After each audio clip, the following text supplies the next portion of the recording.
Ever feel like you're on a spiritual hamster wheel? You meditate, you do the yoga, you read the books, you try to be a better person, but that deep soul-satisfying connection you're looking for still feels just out of reach? What if the path to true spiritual fulfillment isn't about trying harder? What if the greatest prize, a genuine, loving relationship with the divine, is something you can't earn, no matter how much you strive? This is the paradox that lies at the heart of devotion. Stay with us because this conversation between Arjun and Maya might just shatter everything you thought you knew about effort, grace, and what it truly means to connect. It's a perspective that could change your entire spiritual journey. Right, that's it. I'm officially calling it. My brain feels like scrambled eggs. We've been walking around Regent's Park for what, an hour? And I still can't shake this feeling. Scrambled eggs, huh? That's a new one. What's up? You've been quiet since we left that mindfulness workshop. I thought you loved that sort of thing. I thought I did too. And that's the problem, innit? I do all the things. I sit on the cushion, I watch my breath, I try to be present. I've got all the apps. I'm trying to do the austerities, the penances, all that stuff they talk about. I'm genuinely trying to dial down the whole gotta have a bigger, flat, better job thing. But if I'm honest, mate, it just feels empty. Like I'm ticking boxes in a spiritual self-assessment form, but the score at the end is always, could do better. It's funny you say that. It's almost word for word a passage I was reading this morning. It's from this book on bhakti, and it properly gets into why that feeling happens. It talks about the absolute, the sheer rarity of what it calls pure devotional service. Pure devotional service? See, that sounds intense, a bit intimidating. What does that even mean? Is it different from just, being a good spiritual person? Massively different. That's the whole point of the text. It starts by saying, and I'm paraphrasing a bit here, that in the beginning stages of spiritual life, people do all sorts of things, austerities, penances, all the stuff you just mentioned, to achieve self-realization. Okay, yeah, that's me. That's what I'm trying to do. Penance for all the dumb stuff I did in my 20s, I suppose. We've all been there. But here's the kicker. The text says, however, even if an executor of these processes is without any material desire, he still cannot achieve devotional service. Hold on, rewind that. Even if you have no material desire, that's like monk level. That's a person who doesn't care about a promotion or what people think of their trainers or getting on the property ladder. And even that person can't get this devotional service? That sounds impossible. What's the point then? Exactly. That's the question it forces you to ask. It's a total paradigm shift. We're taught that if you just strip away all the bad stuff, all the desires, what's left must be pure and good, and you'll automatically get the prize. This text says, no, that's not how it works. Getting rid of the negative doesn't automatically grant you the positive. It's like just because you've cleaned your entire house doesn't mean a wonderful guest is automatically going to show up at your door. The house is clean, which is great, but inviting the guest is a completely separate action. Okay, that makes sense. So my mindfulness, my attempts at being less materialistic, that's just cleaning the house. In a way, yeah, it's creating a clean space, but it's not the end goal. And the text goes even further. It says, and aspiring by oneself alone to achieve devotional service is also not very hopeful because Krishna does not agree to award a person engagement in his devotional service. Whoa, hang on a minute there. That sounds a bit elitist, doesn't it? Not for you, mate. You're not on the list. I thought God or the universe or whatever you want to call it was supposed to be for everyone. This makes it sound like some exclusive club in Mayfair with a ridiculously strict door policy. I had the exact same reaction when I first read it. It sounds harsh. It sounds unfair. But the more I sat with it, the more I realized it's not about exclusivity. It's about value. Think about it this way. If you had created the Mona Lisa, would you just give it to merely anyone? To someone who walks in and says, yeah, nice painting, I'll have that?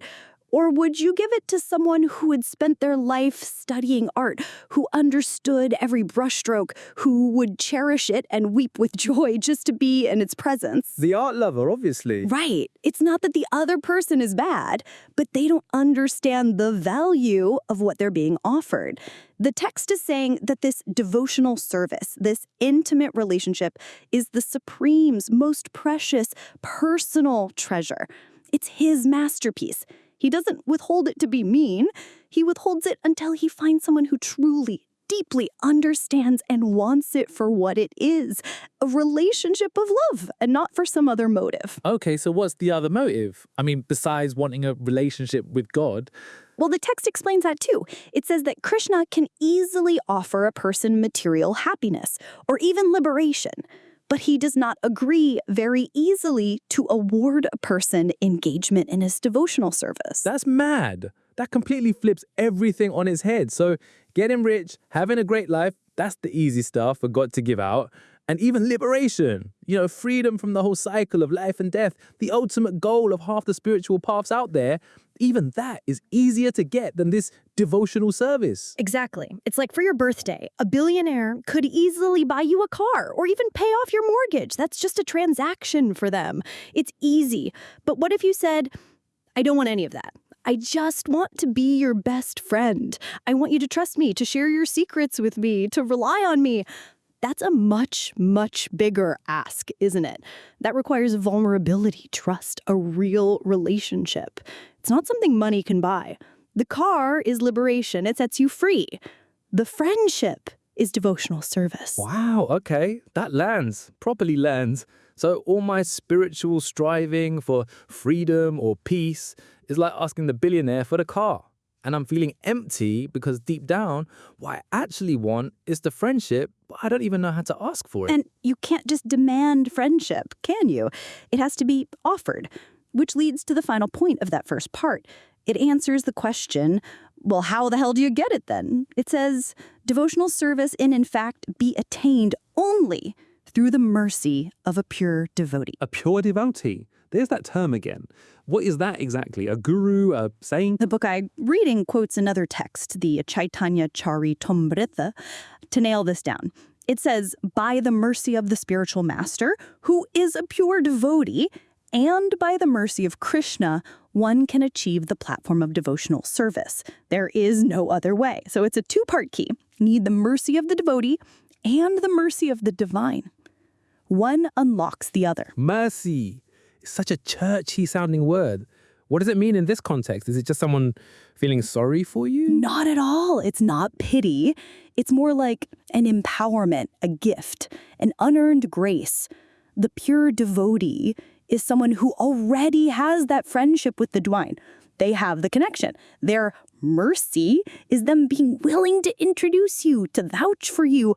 Like your friend who's a member of that exclusive club, they can get you past the doorman. Not because you're famous or rich, but just because they like you and they want to share what they have with you. They see you a little spark of sincerity in you and they fan it. So you can't get there on your own steam at all.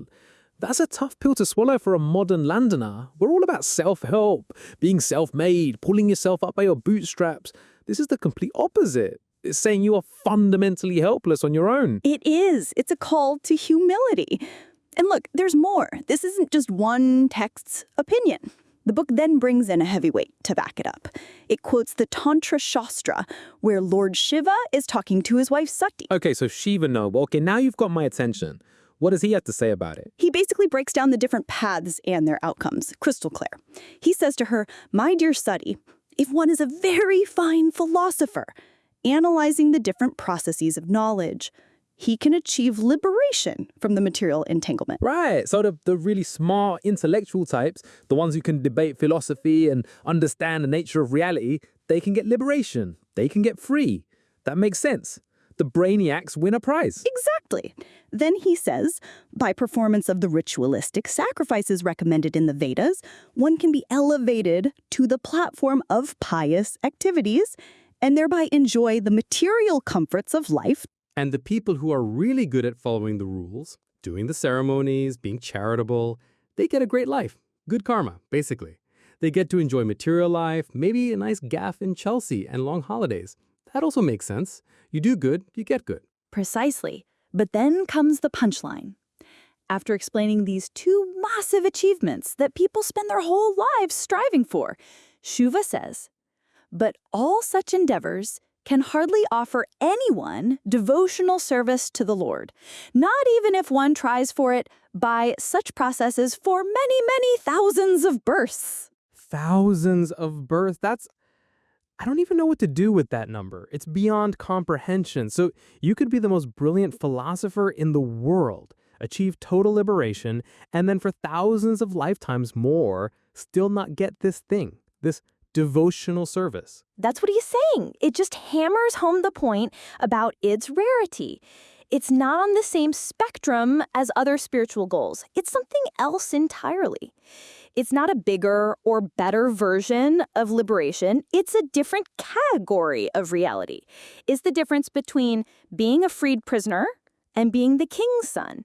Both are better than being in jail, but they are not comparable states of being. The king's son, yeah. So the philosopher gets out of jail. The ritual doer gets a really nice cell with a telly and good food, but neither of them gets invited to have dinner with the king. Perfect analogy. And then, as if that wasn't enough, the book brings in a third witness, Prahlada Navaraja, who's like the ultimate devotee in these stories. He confirms it from his own experience. He says that, merely by personal efforts or by the instructions of higher authorities, one cannot attain to the stage of devotional service. Wait, I'm confused now. That seems to contradict what you said before. He says by the instructions of higher authorities doesn't work. But you just said you need a spiritual master who sounds like a higher authority to me. Ah, that's a brilliant question. It's a subtle but crucial distinction. A higher authority can be anyone who gives you instructions, a professor, a boss, a generic guru who just dishes out rules. They can give you information. But Prahlada is saying information isn't enough. Knowledge isn't enough. He then clarifies how it works.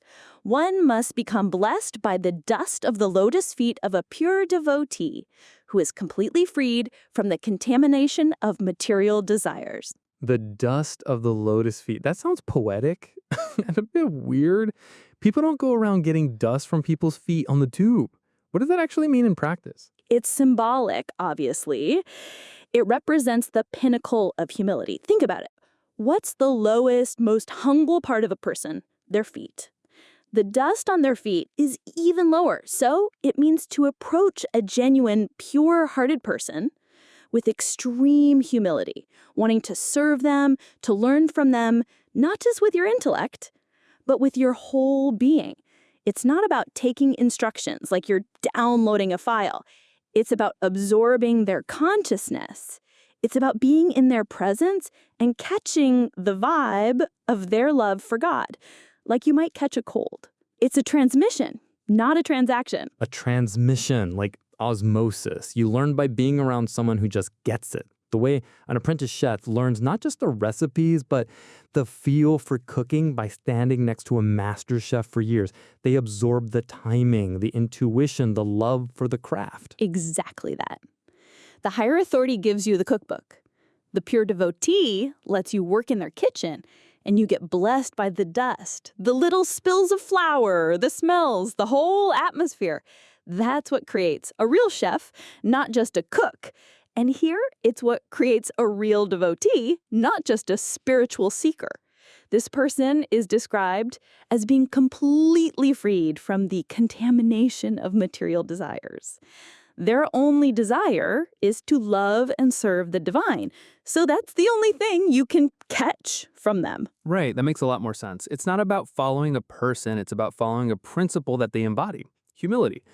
Okay, my mind is still a bit blown by the sheer difficulty of it all, though. It still feels a bit out of reach. Is there any example of what this devotional service actually looks like when someone has it?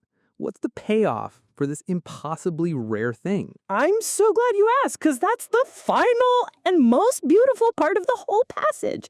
It gives the ultimate case study. The text moves to the Srimad Bhagavatam, another massive work, and quotes the sage Narada talking to King Yudhishthira. It's basically Narada just looking at this king and his family, the Pandavas, and being completely gobsmacked by their good fortune. The Pandavas from the Mahabharata. The very same. So Narada says to the king, "My dear king, it is Lord Krishna, known as Mukunda, who is the eternal protector of the Pandavas and the Yadus." He starts by stating a fact. Krishna is your family's protector. Okay, that's nice. Good to have God on your side, I guess. It gets better. He goes on. He is also your spiritual master and instructor in every respect. So Krishna isn't just some distant protector deity. He's their personal guru, their life coach, teaching them everything they need to know. Right, so he's their teacher. That's a step up. Then he is the only worshipable God for you. Their focus is entirely on him. And then the tone shifts from formal to really personal. He is very dear and affectionate. Dear and affectionate. You don't usually see those words used to describe the absolute truth. It's usually all-powerful, omniscient, not affectionate. I know, it's so intimate. And it continues. And he is the director of all your activities, both individual and familial. Think about that. He's not just in charge of the big picture, the will of God stuff. He's involved in their personal lives, their family dynamics. He's like a trusted family elder who helps sort everything out. That's a level of involvement I can't really imagine. It's like having God help you decide what to have for dinner or how to deal with your annoying cousin. And then comes the line that just floors me every time I read it. Narada says, and what's more, he sometimes carries out your orders as if he were your messenger. Sorry, what? Read that again. He sometimes carries out your orders as if he were your messenger. You kidding me? God, the supreme being, runs errands for them. It becomes their messenger. That's insane. How does that even work? That just completely breaks the hierarchy. Doesn't that make them more powerful than God? No, and that's the beautiful mystery of it. It's not about power. It's about love. It's the ultimate expression of intimacy. Think of a loving father playing with his little daughter. She says, "Daddy, you be the horse and I'll be the princess." And the father, this big, strong, capable man, gets down on his hands and knees and neighs, letting his daughter command him. Is the daughter more powerful than the father? No, of course not. So why does he do it? For love, to see her happy, to share in her world. Exactly. He becomes controlled not by her power, but by her love. That's what's happening here. The relationship is so pure and so loving that the Lord, in his affection, enjoys playing the part of a servant, a messenger, a chariot driver. It's the highest form of loving exchange. He's not forced to do it. He chooses to do it out of overwhelming love. So that's it. That's the prize. That's devotional service. It's not a state of being. It's a relationship so intimate that God will run your messages for you. Yes, and Narada finishes by just shaking his head in wonder, saying, "My dear king, how very fortunate you are. Because for others, all these favors given to you by the Supreme Lord would not even be dreamed of." He's saying that other people, the philosophers, the yogis, they might dream of liberation, of peace, of cosmic consciousness, but they wouldn't even dare to dream of this kind of intimacy. The thought of asking God to be their messenger wouldn't even occur to them. And that's why it's so rare, because you can't strive for something you can't even imagine. You got it. And the final line of the whole passage sums it all up. The purport, the explanation, it says, "The Lord easily offers liberation, but he rarely agrees to offer a soul devotional service. Because by devotional service, the Lord himself becomes purchased by the devotee." Purchase, that's a strong word. It's the perfect word, not purchased by money or power or austerities. He is purchased by love. Pure, unmotivated, unconditional love. And that, the text argues, is the only currency that the Supreme Being actually values. And it's the rarest currency in the universe. I need to sit down. My head is spinning. All this time, I've been trying to climb a ladder, and this text is telling me the goal isn't at the top of the ladder at all. The goal is to get an invitation into the house next to the ladder, and you can't climb your way in. And the invitation is extended when the owner of the house, through his friend, the pure devotee, sees that you're not interested in the ladder anymore. You're just looking at the house with love in your eyes, hoping to be allowed inside to share a cup of tea. So all my effort, my meditation, trying to be a good person, it's not useless? Not at all. It's cleaning your shoes before you knock on the door. It's showing you're serious. It's making you a suitable candidate for when that mercy, that introduction, comes along. It's you standing there, sincerely, ready to be noticed. But the door is opened from the inside, always. It's humbling, isn't it? Properly humbling. To think that this whole spiritual game isn't about achievement, but about attraction. It's not about becoming powerful, it's about becoming lovable. And about learning to love.